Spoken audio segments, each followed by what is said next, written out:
Evil 6. No hope left. That is the tagline for Resident Evil 6.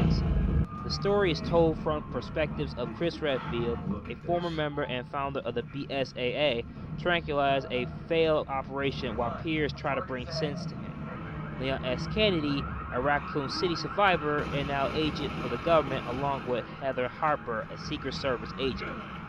Jake Miller, an illegitimate son of Albert Wesker, associated with the all-grown-up Sherry Birkin, and Ada Wong, a freelance agent framed for the bioterrorist attack by Neo Umbrella.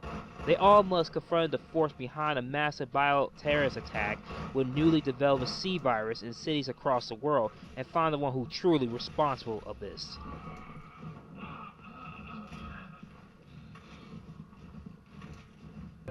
Resident Evil 6 has to choose 3 of them in their campaign. Leon's campaign is more gloomy, dark, horror, and zombies are back to this place just like Resident Evil 2 all over again for Leon. I had a lot of fun playing his campaign even though it's real slow in the beginning. Chris's campaign is more action points just like Resident Evil 5, but by far the most difficult one. Why? You will lose a lot of ammo more in his campaign, and his storyline is by far the weakest one. It's like Dark City has got into Chris's mind in anger to kill Ada Wong. Yes, Chris. Use your anger to kill Ada Wong. She's the one who killed your crew. Kill 2 Ada Wongs if you have to. Yeah, sure, kill Ada Wong even though it's not her. The only way you know that's the one who killed your crew, who wears the exact same clothes she wears 6 months ago. The only best part in Chris's campaign is the final chapter.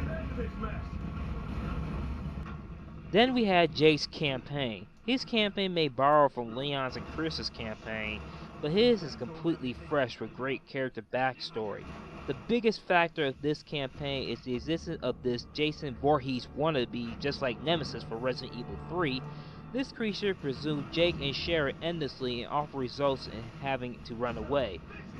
His campaign is really fun, but sometimes it can be frustrating, especially that damn stealth element. If you beat all 3 campaigns, you'll unlock Ada Wong's campaign. Hers is like a puzzle solving and stealth elements.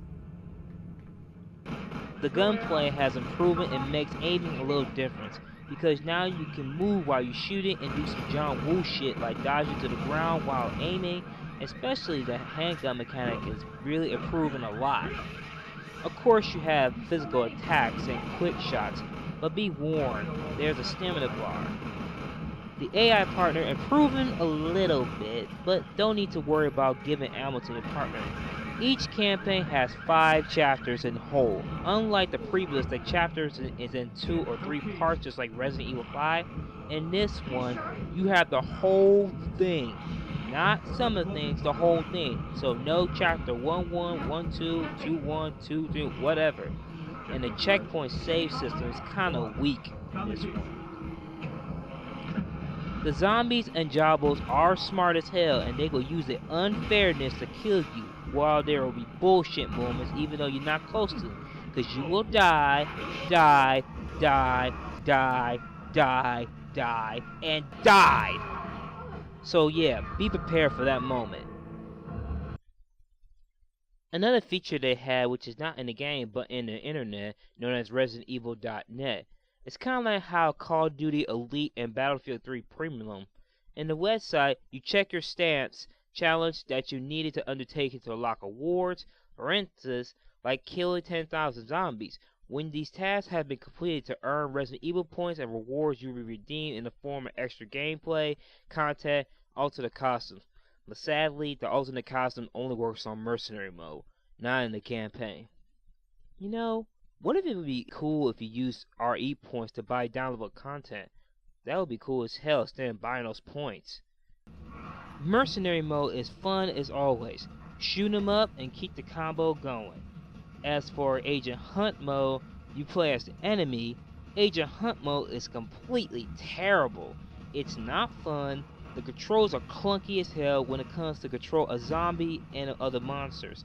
It is a complete waste of time. So basically, shooting zombies, fun, be a zombie, not fun. One more thing that bugs me about Mercenary Mode is the 2 remaining question marks that you can't unlock. They are DLC maps. Capcom, do not leave it blank like this. That is truly unacceptable.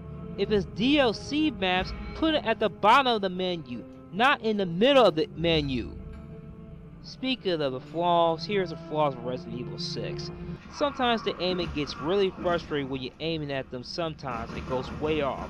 The saving checkpoints are weak, like I said before. Some of the areas feel a bit clustered and narrow. How narrow? Like small room narrow. And sometimes ammos and herbs are hard to find. Overall, Resident Evil 6 is fun but not perfect. It's not bad, even though the storyline's a bit confusing and doesn't feel right for Resident Evil. But at least they do the best they can to fix the problems that Resident Evil 5 had. And so far, I liked it, even though it was a bit disappointment, but I approve it. Resident Evil 6 gets a 7 out of 10.